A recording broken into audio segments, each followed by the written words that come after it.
Hi everyone, and welcome to the Knit California podcast. My name is Leslie. I am Knit California here on YouTube and also over on Instagram and TikTok, and this is episode number 40.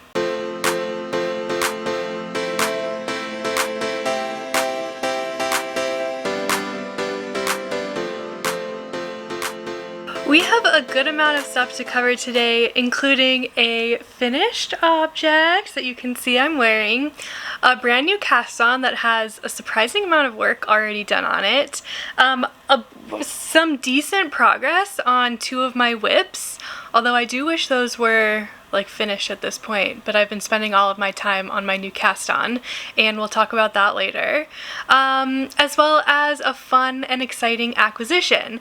But before we get into all of that, I am excited to talk to you about today's video sponsor, Ana Luisa.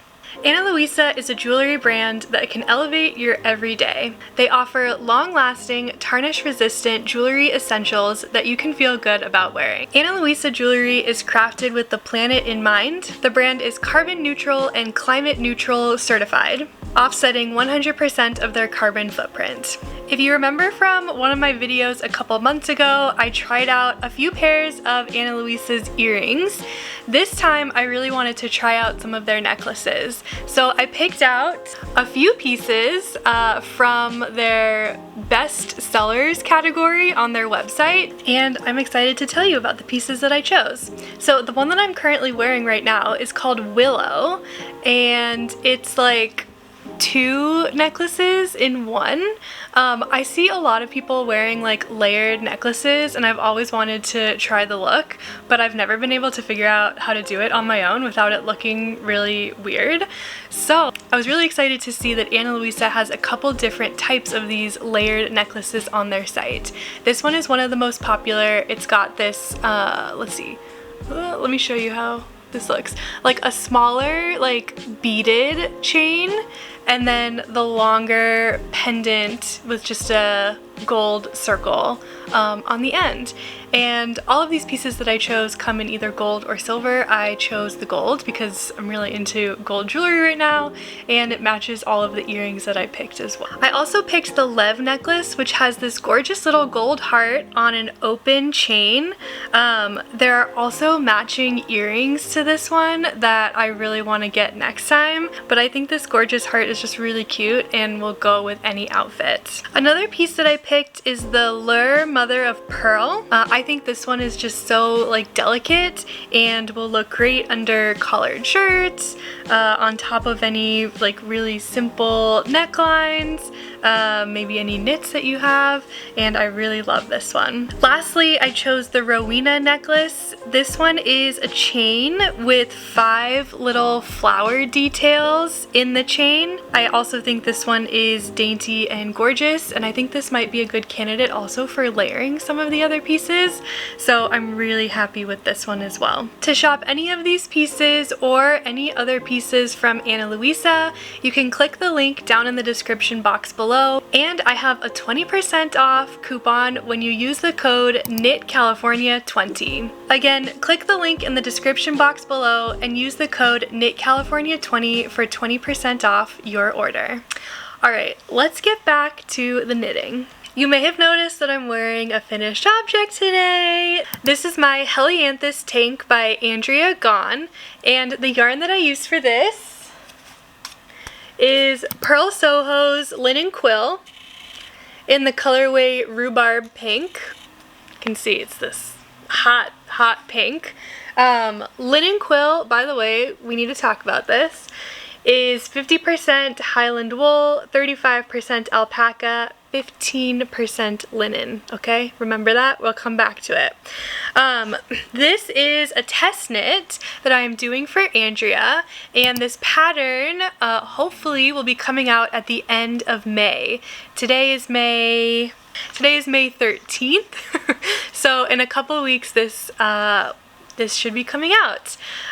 Okay, let me give you some of the pattern specs. I feel like I'm all over the place today, and this podcast is just gonna be whatever it is, we've got some like family stuff going on, so my brain is not like fully here. So please excuse me if things get weird, okay? That's what we're doing. My dog. I gotta show you this picture of my dog. This is how my dog is laying right now. If you hear my other dogs in the background, I think Buddy is just like starting to hear things, so he just barks at the outside when there's nobody at the door. And then the pups, both of them, like bark because he's barking, so we've already had a few bark attacks in the 20 minutes that I've tried to get through this intro. So, anyways, I digress. Let me read you this little blurb about the Helianthus tank. Helianthus is my take on the ideal, everyday, bright and fun, summery... Husband also came to interrupt. Thought it was filming. It wasn't. He said hi and to like and subscribe. Alright.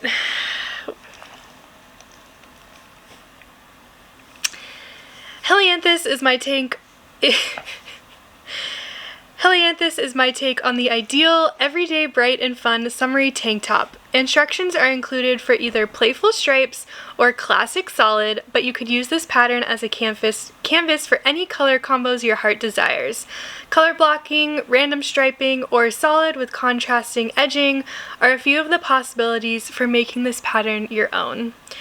This summer tank has a small amount of negative ease, worked in a lightweight, drapey, plant-based fiber. This results in a perfect, slightly relaxed fit. Neat, ribbed edges help to create a polished, finished garment. This pattern is graded to 10 sizes. It is supposed to have 0 to -2 inches of ease, meaning that the garment should be like equal to or slightly smaller than what your bust measurement is.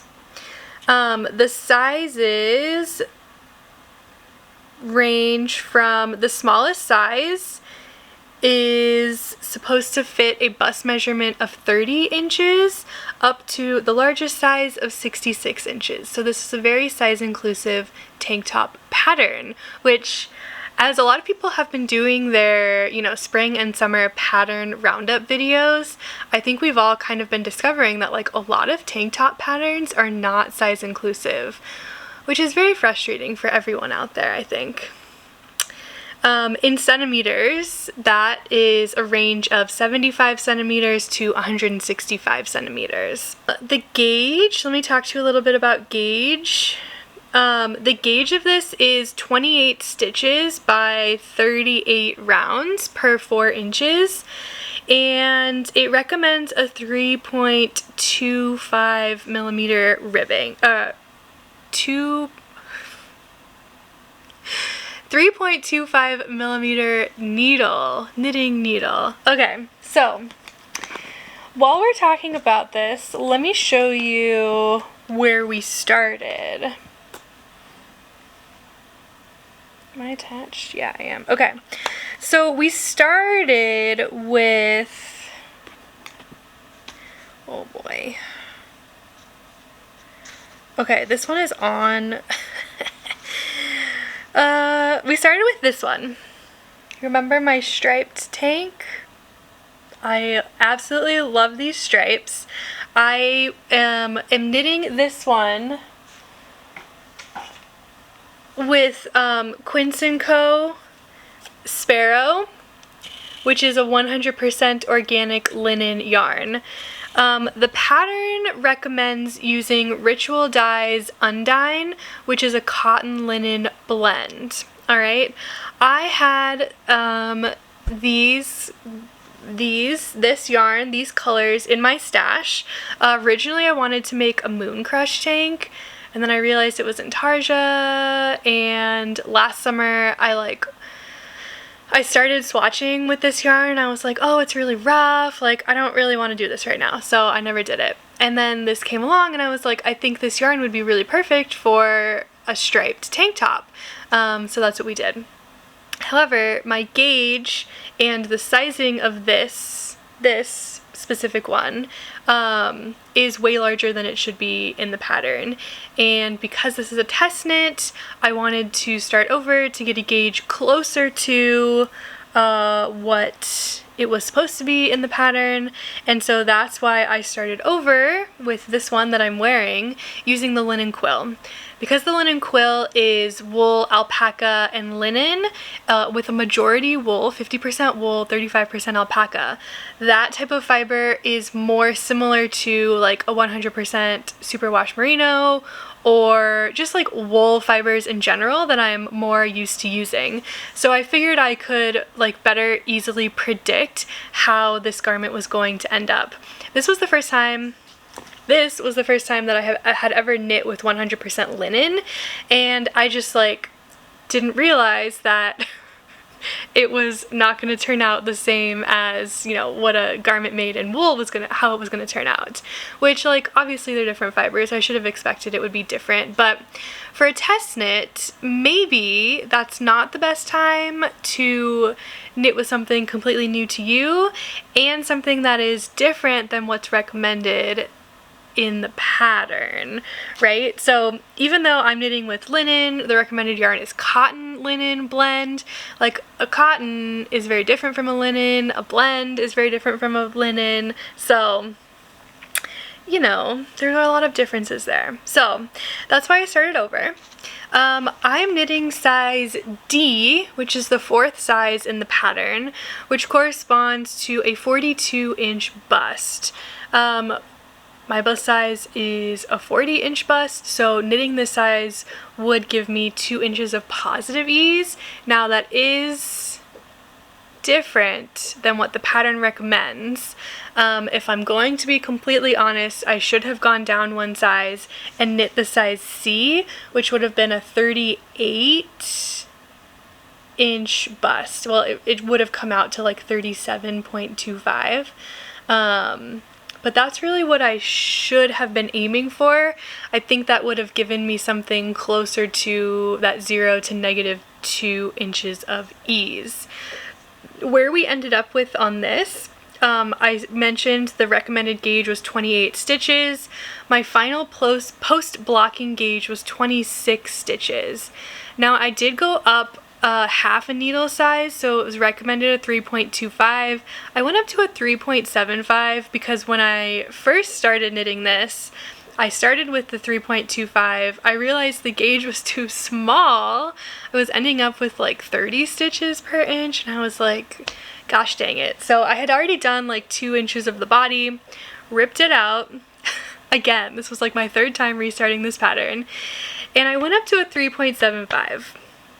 Now I really should have gone up only to a 3.5 millimeter. That was like my 2nd mistake here. I don't know, there were a lot of mistakes here. But I should have gone up to a 3.5 millimeter needle. And when I realized it was too late, I was like already at the point of splitting for the front and back of this tank, and I just like didn't have it in me to restart again, to be honest. So the final width of my garment was, if I just, when I laid it out and measured across, 21.5 inches. So times 2 would be 43 inches, I think, is that right? For 3 inches of positive ease, which again is very different from 0 to -2 inches of ease. I'm basically 3 inches off of that. Now, how does that really affect the wear of it? I really like how it fits.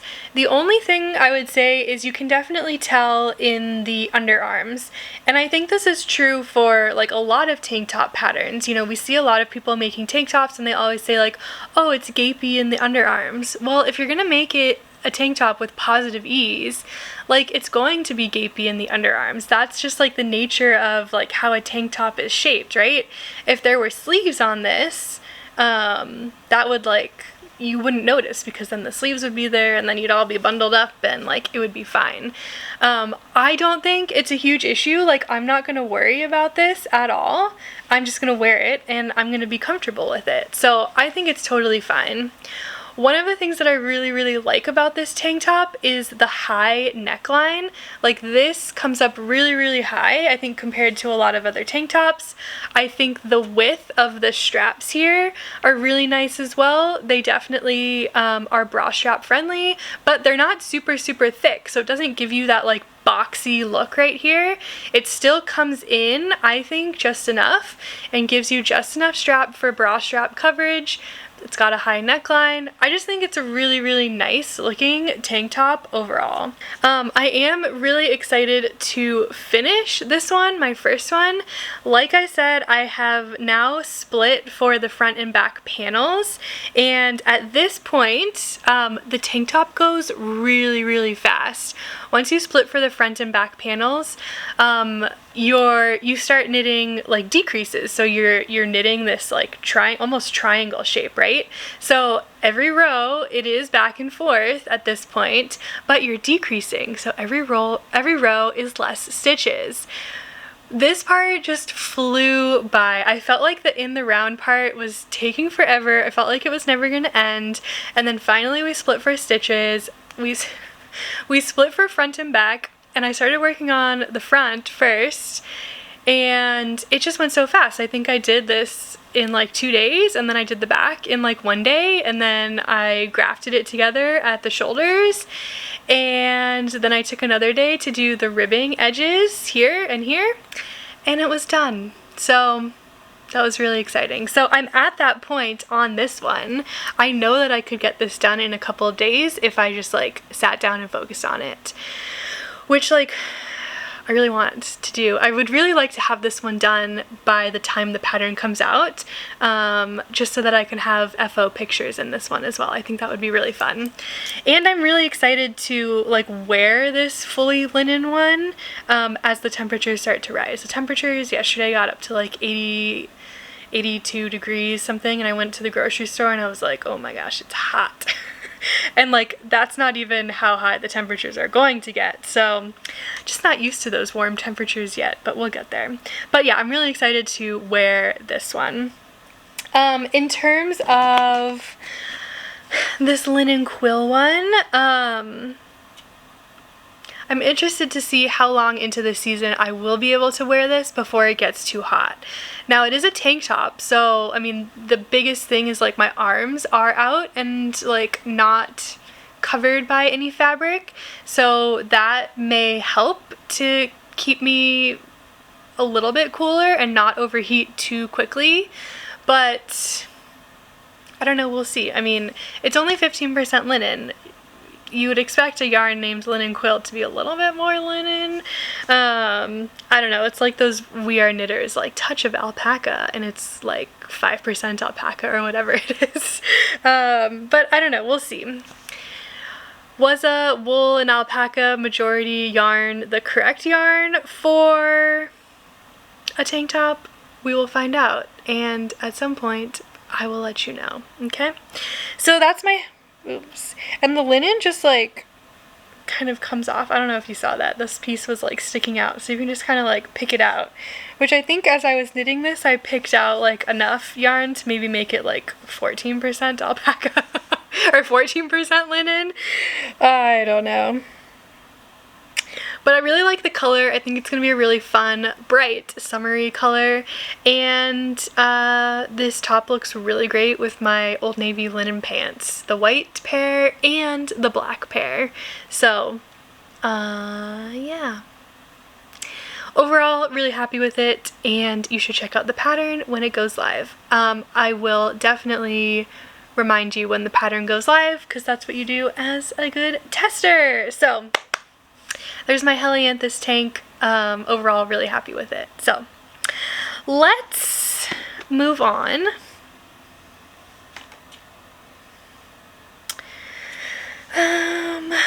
What should I show you next? Okay, while it's out, let me just show you really quickly my Provence sweater. So I started the Provence Sweater by Sorella Yarn in Surrey Alpaca by Sorella Yarn. This is the colorway Chateau from her Fall Tonals collection. And I am almost done with the body. I have finished knitting the body and I am currently working on this dreaded I-cord bind off. It's such a nice like feature, like it looks so good at the end, but it just takes so long to knit, like so long. You have to do, what is it? It's knit 2 stitches, slip 1 stitch knitwise, knit 1 stitch, pass the slip stitch over, pass all 3 stitches back to the left needle. That's so much work for one bind off stitch around the body of a whole sweater. So anyways, you can see I've done a couple inches of this and then I stopped and cast on a new project because I was so annoyed. I just need to sit down and take the time and do it. So that's kind of where I'm at with both of these whips. Like both of these could be done like relatively quickly. The other thing that I've heard is that the sleeves on this go really, really fast, which I would believe it. And like, I'm not one to usually get stuck on Sleeve Island. So like, I could finish this also quickly, just like I could finish my Helianthus tank like really quickly. I just need to do it. And I've just like really been stuck. Not stuck, like stuck in a good way, stuck on my new cast on because I'm enjoying it so much, which is not a bad thing, but I do like to just, I really need to get these off the needles because then I can cast on some other new things that I really need to cast on as well. The other thing about this is temperatures are starting to rise, so even when I do finish this, like, I don't know how long I don't even know if I'm going to be able to wear this until next winter.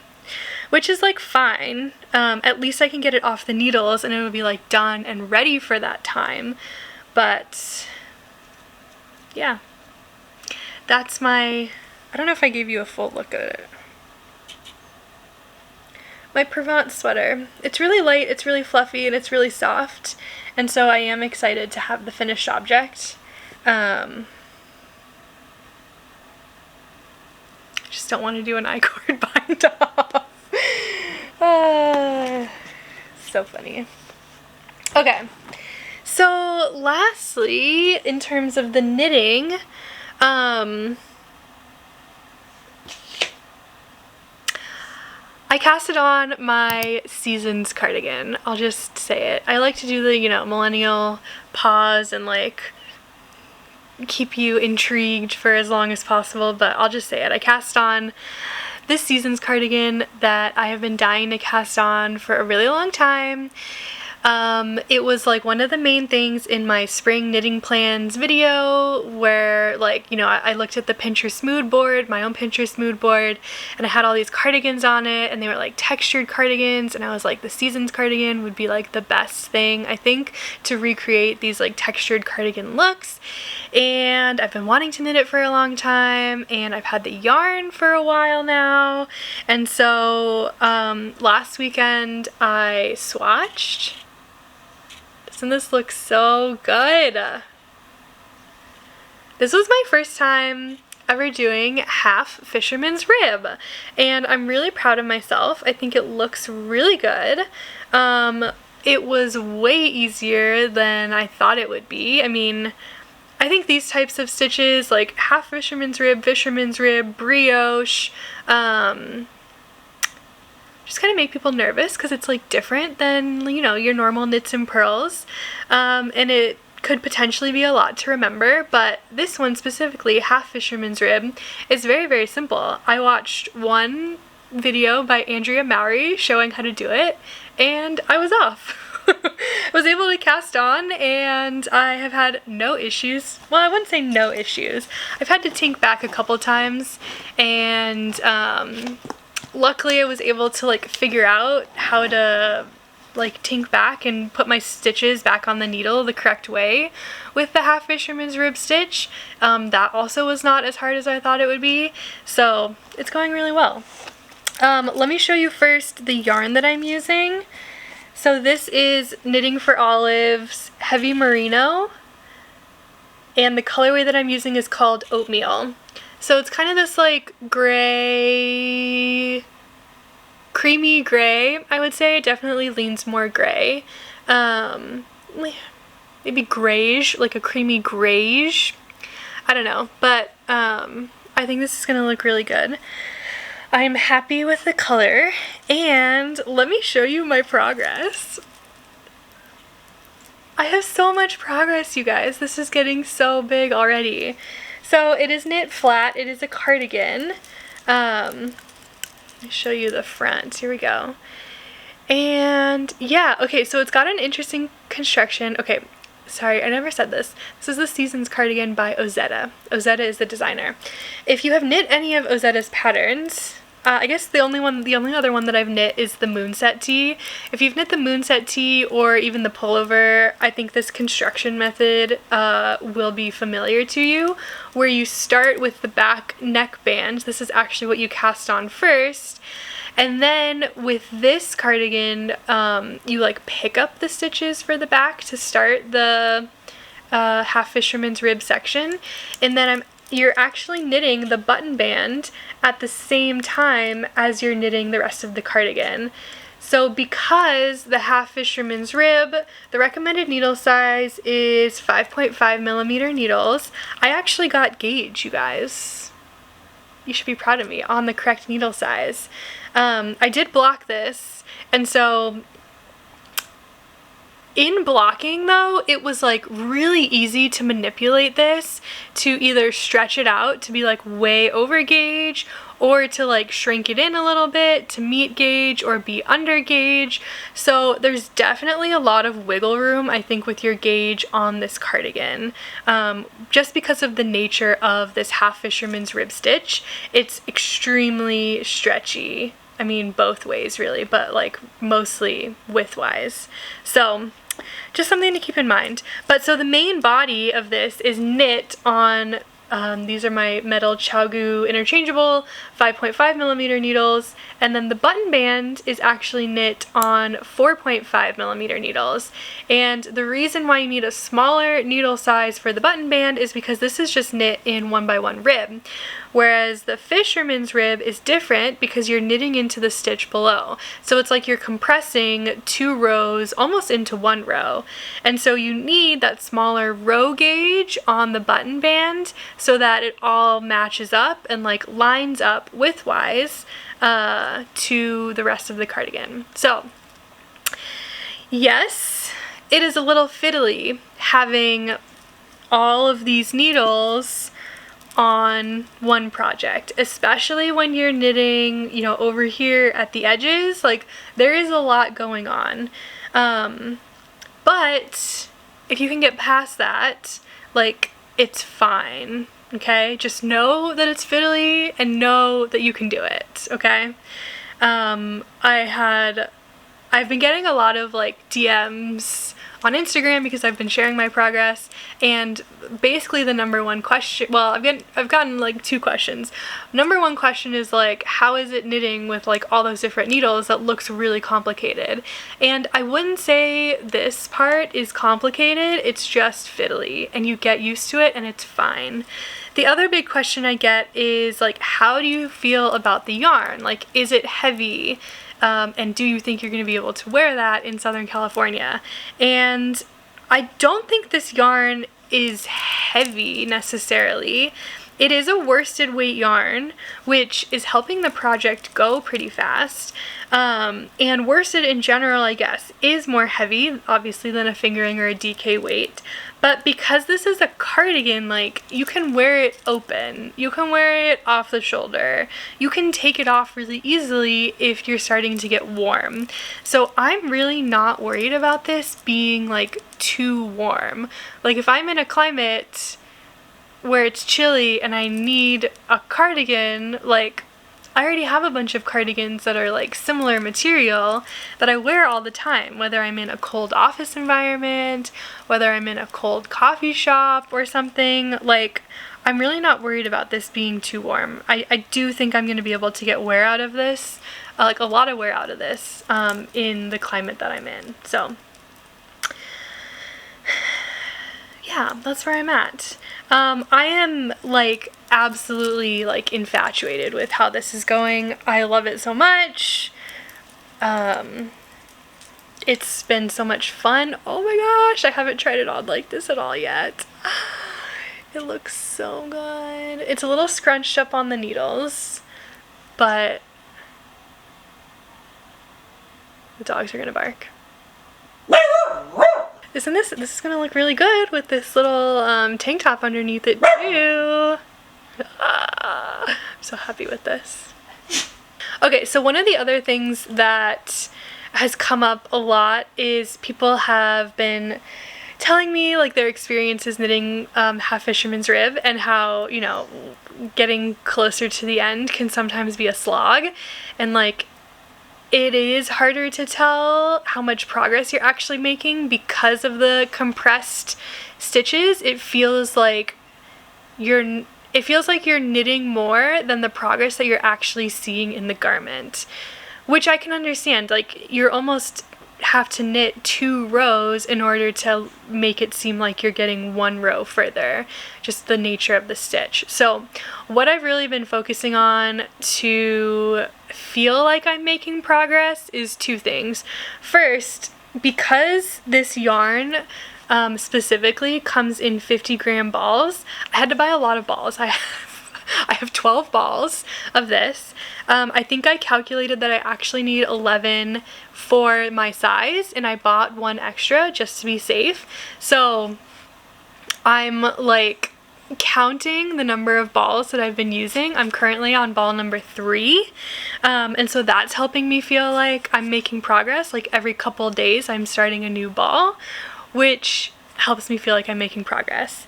The second thing is my trusty row counter. So there are some more fiddly things about this.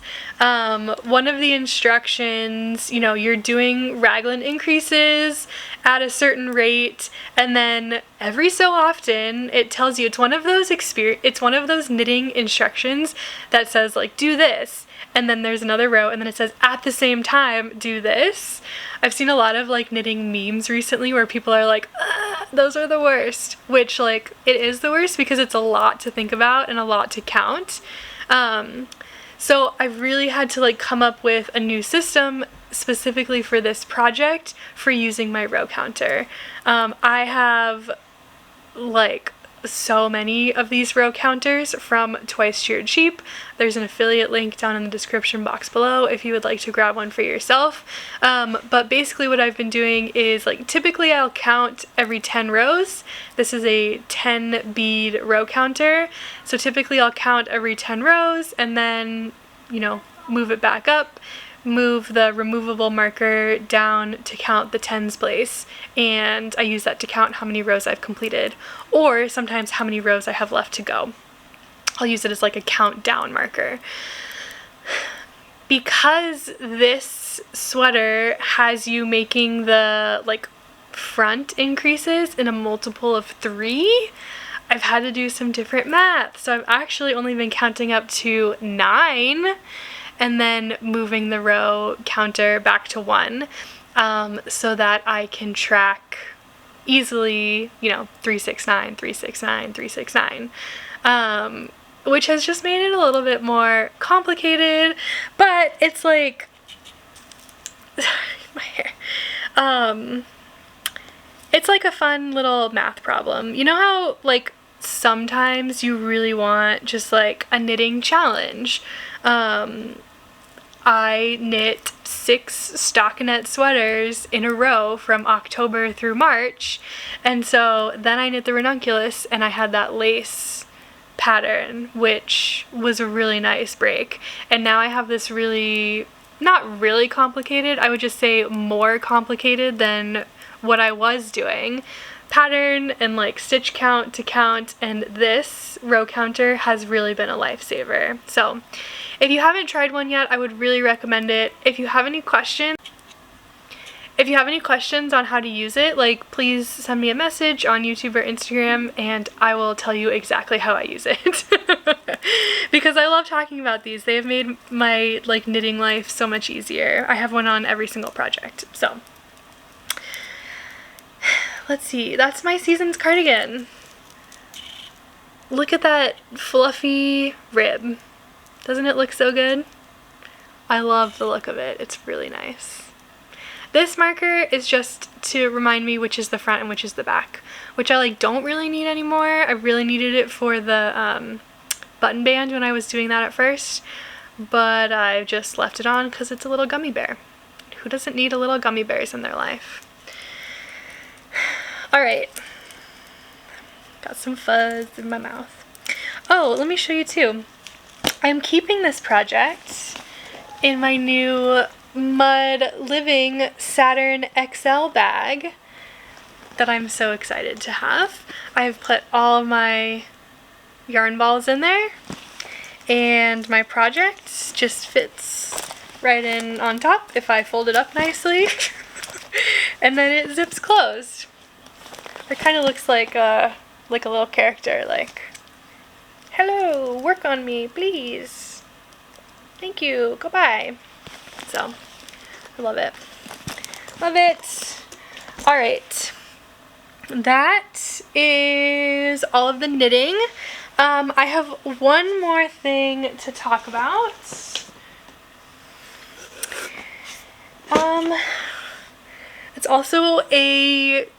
It's a really exciting opportunity that I got asked to participate in. So, there's a yarn shop in Toronto, Canada called Ewe Knit. E-W-E, like Ewe Knit, that is owned by Claudia Quintanilla. And Claudia recently published this book with Lina Publishing called Making Memories, Timeless Knits for Children. And Claudia and the team at Ewe Knit reached out to me and asked if I would be interested in helping to promote this book, and also if I would be interested in participating in, I don't know if I'm actually allowed to say it yet, it's not being announced until tomorrow, participating in knitting something from this book. So this is, I don't know if you've seen this book come out yet, but there are a bunch. Gotta get to my, hold on. There are a bunch of really, really adorable children's knits in here, and one of the, I think, best things about this is I think almost all of these, if not all of these, also have adult patterns that go along with the children's patterns. So I'm not going to be knitting a child pattern, I'm actually going to be knitting an adult size pattern. And the one that I am going to be knitting, let me find it in here. The one that I'm going to be knitting is called the Cathedral. And it's this gorgeous, almost lace pattern. It looks like lace, but it's actually made up of these twisted rib stitches, and it says oh, it's spelled differently. Cathedral got its name from the intricate spires seen on Gothic and Neo-Gothic cathedrals. While it may take a bit longer to make the sweater than the other projects in this book, the result is a timeless, comfortable, yet dressy knit for more important occasions. There's a picture of one in white as well, which I think is just so classic. I think it looks so cute on these children. Look at this picture. So cute. So obviously I'm making the adult size version of this, and I'm really excited, and the yarn I'm going to be using, I picked this color, okay? And I forgot that I had picked this color. I thought I had picked something else, and I think I originally did, and then I went back and said, no, let's do this color. But it's Knitting for Olive Heavy Merino in the colorway Nordic Beach, which, yes, this does look very, very similar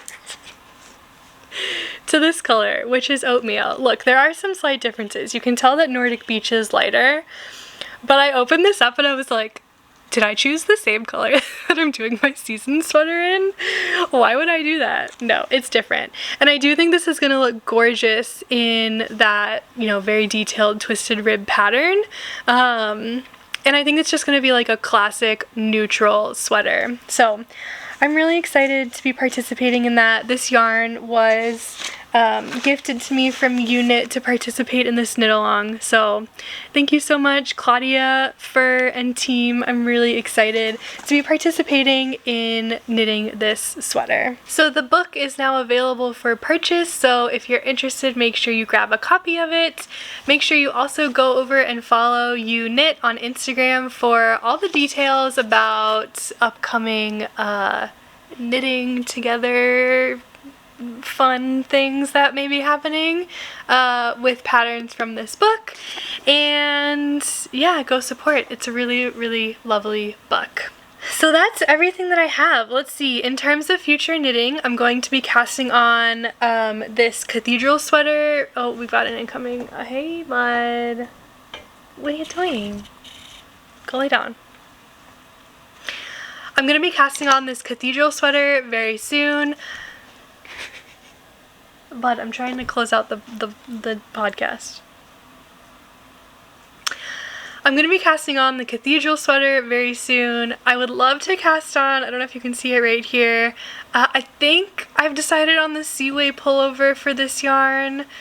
I'm still debating. But I've got some more summer yarn back here too that I would really love to knit with. I showed this last week, I think, in last week's episode.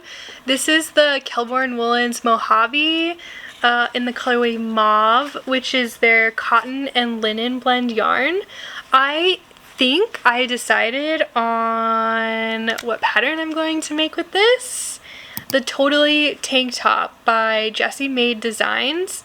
It is like a cropped racerback tank, and I think it's really cute. I would want to knit it longer so that it's not cropped, because I'm just not like a fully cropped person. I'm okay with like a little bit of crop, but like I need it to still like meet my pants.